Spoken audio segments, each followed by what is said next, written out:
Hello दोस्तों, welcome है आप सभी का आज के इस नए वीडियो में। और आज का यह वीडियो आप सबके लिए बेहद इंपॉर्टेंट होने वाला है, क्योंकि आज के इस वीडियो में हम लोग एक ट्रिक सीखने वाले हैं। और यह ट्रिक किस चीज का है? तो काल का है। काल को हम लोग कैसे पहचानेंगे? हालांकि अगर आपसे बात किया जाए कि वर्तमान काल, भूतकाल और भविष्य काल, इन तीनों कालों को आप लोग अच्छे तरीके से पहचान लेते हैं। लेकिन आपको पता है कि भूतकाल में 6 भेद होते हैं, उनको कैसे पहचाना जाए? वर्तमान काल के 5 भेद होते हैं, उनको कैसे पहचाना जाए? तो आइए इन्हीं सबके विषय में हम लोग बात करने वाले हैं। काल में चाहे वर्तमान काल हो या भविष्य काल हो या फिर भूतकाल हो, किसी भी काल को हम लोग एक ट्रिक के माध्यम से बहुत ही आसानी से हम लोग पहचान सकते हैं। तो आइए वीडियो को स्टार्ट करते हैं। वीडियो को स्टार्ट करने से पहले आप सभी से रिक्वेस्ट है कि यदि आप लोग इस चैनल पर पहली बार आए हैं तो चैनल को सब्सक्राइब कर लीजिएगा और बेल आइकन को क्लिक कर लीजिएगा। चलिए वीडियो को स्टार्ट करते हैं। यहाँ पे आप लोग देख सकते हैं, पहले मैं आपको बता दूं कि काल जो होते हैं, काल जो होता है 3 प्रकार का होता है। पहला होता है भूतकाल, जो कि बीत चुका होता है।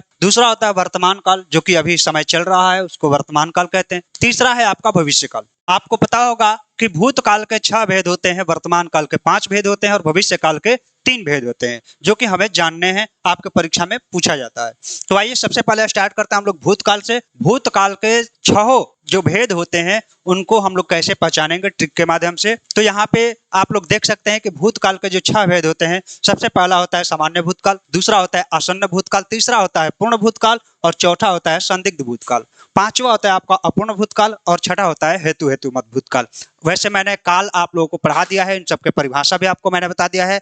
इस वीडियो में हम लोग खास करके ट्रिक का ही बात करेंगे। तो आइए हम लोग देखते हैं कि किसी भी वाक्य के अंत में आपको चले जाना है और वाक्य के अंत में जाकर के ये सभी जो शब्द लिखे हैं इसको ढूंढना है। अगर आपको वाक्य के अंत में या मिलता है, ये मिलता है, ये मिलता है, रा मिलता है, री मिलती है ना, या फिर चुका मिलता है, कहते हैं ना राम गया, सीता गई, वे गए, तो इस प्रकार के यदि आपके वाक्य आते हैं तो सीधा डायरेक्ट आपको क्या करना है? सामान्य भूतकाल कर देना है ना। और साथ में यहाँ पे भी आप लोग देख रहे हैं कि सेम बातें लिखी हुई है, लेकिन या के साथ या फिर ये के साथ या फिर ये के साथ या फिर चुका के साथ यदि है लग जाए, है ना, यदि है लग जाए तो फिर ये हमारा आसन्न भूतकाल हो जाता है। तो ये बातें आपको ध्यान रखनी है। अगर अकेला अकेला ये मिल रहा है तब तो ये सामान्य भूतकाल है, लेकिन उसके साथ है लग गया तो फिर आसन्न भूतकाल हो जाएगा। उसी प्रकार हम बात करते हैं या ये चुका, अगर इसके साथ थी या फिर था लग गया, है ना, थी या फिर था लग गया तो ये हमारा पूर्ण भूतकाल हो जाएगा। क्योंकि ये आपको पता है कि जहां पे थी या था होता है वो हमारा भूतकाल को दर्शाता है, जहां पे कार्य समाप्त हो चुका होता है। ठीक है, तो ये हमारा आ जाएगा किसमें? पूर्ण भूतकाल में, मतलब कि ये काम हो चुका है, पहले हो चुका है।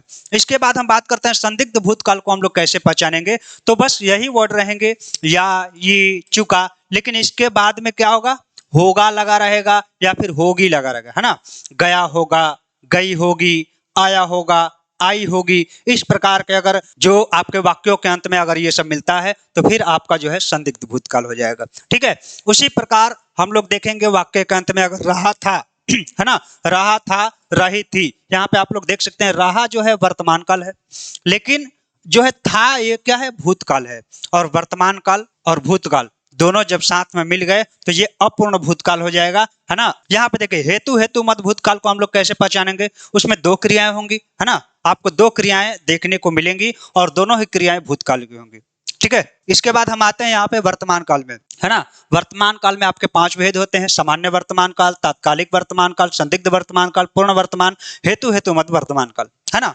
अब बारी बारी से हम लोग देखते हैं कि सामान्य वर्तमान काल को हम लोग कैसे पहचानेंगे। तो यहाँ पे भी वही ट्रिक लगाना है, वाक्य के अंत में चले जाना है। अगर ता है, ती है, ते है, अगर है, सिंपल सा है, पढ़ते हैं, पढ़ता है, पढ़ती है, तो इस प्रकार से आपका जो है सामान्य वर्तमान काल हो जाता है। लेकिन यहाँ पे अगर रहा है, रही है, रहे हैं अगर मिले तो फिर आपका तात्कालिक वर्तमान है। तात्कालिक वर्तमान मतलब कि इस समय में अभी हो रहा है। जैसे राम पढ़ रहा है तो अभी पढ़ रहा है, अभी का जो समय है अभी पढ़ रहा है, तत्काल में पढ़ रहा है, तो ये तात्कालिक वर्तमान काल में आ जाएगा।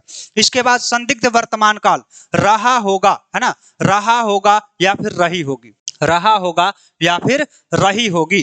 तो यहाँ पे आप लोग देख सकते हैं ये रहा क्या है, वर्तमान काल को जो है वर्तमान काल को बता रहा है, और होगा क्या है, भविष्य को बता रहा है कि भविष्य में होगा, है ना।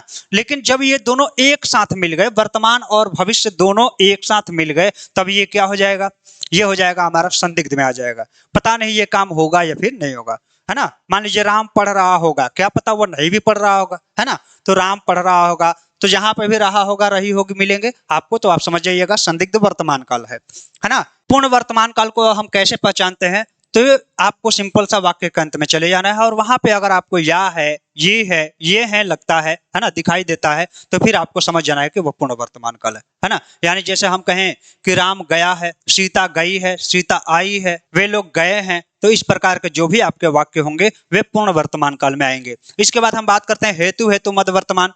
हेतु हेतु मध्य वर्तमान में भी आपको दो क्रियाएं मिलेंगी, है ना, और दोनों ही वर्तमान काल में होंगी। ठीक है, वह आ रहा है तो मैं जा रहा हूं, है ना।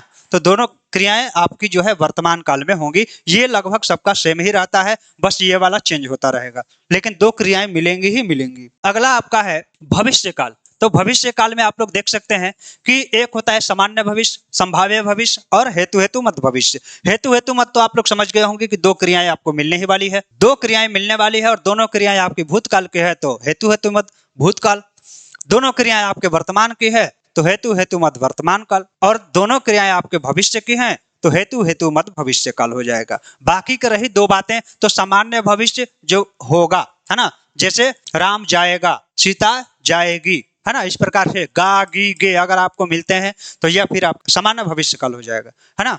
इसके बाद संभाव्य भविष्य की हम बात करें तो संभाव्य भविष्य मतलब इसमें अभी संभावना बनी रहेगी, है ना। शायद, हो सकता है, मुझे लगता है ना। यहाँ पे हम डायरेक्ट आपको लिख दें अनुमान, है ना। अनुमान वाले आपके जो भी वाक्य होंगे, है ना, लगता है आज बारिश होगी, शायद आज बारिश होगी, हो सकता है आज बारिश होगी, तो ये क्या हुआ, ये सब अनुमान है। तो अनुमान वाले वाक्यों में आपका क्या हो जाएगा, संभाव्य भविष्य काल हो जाएगा, है ना। उम्मीद करते हैं कि आप लोग अच्छे तरीके से समझ गए होंगे इस ट्रिक को, और यह ट्रिक बहुत ही सिंपल है लेकिन बहुत इंपॉर्टेंट है। इस ट्रिक के माध्यम से आप किसी भी काल को पहचान सकते हैं। तो उम्मीद करते हैं आप लोग समझ गए अच्छे तरीके से। फिर भी अगर आपको कोई डाउट आ रहा है, कोई डाउट है आपके मन में, तो आप कमेंट जरूर कर दीजिएगा। चलिए अब हम आपसे विदा लेते हैं और मिलते हैं अगले वीडियो में। तब तक के लिए आप लोग बने रहें अपने ऑनलाइन प्लेटफॉर्म टॉपर चॉइस के साथ। जय हिंद, धन्यवाद।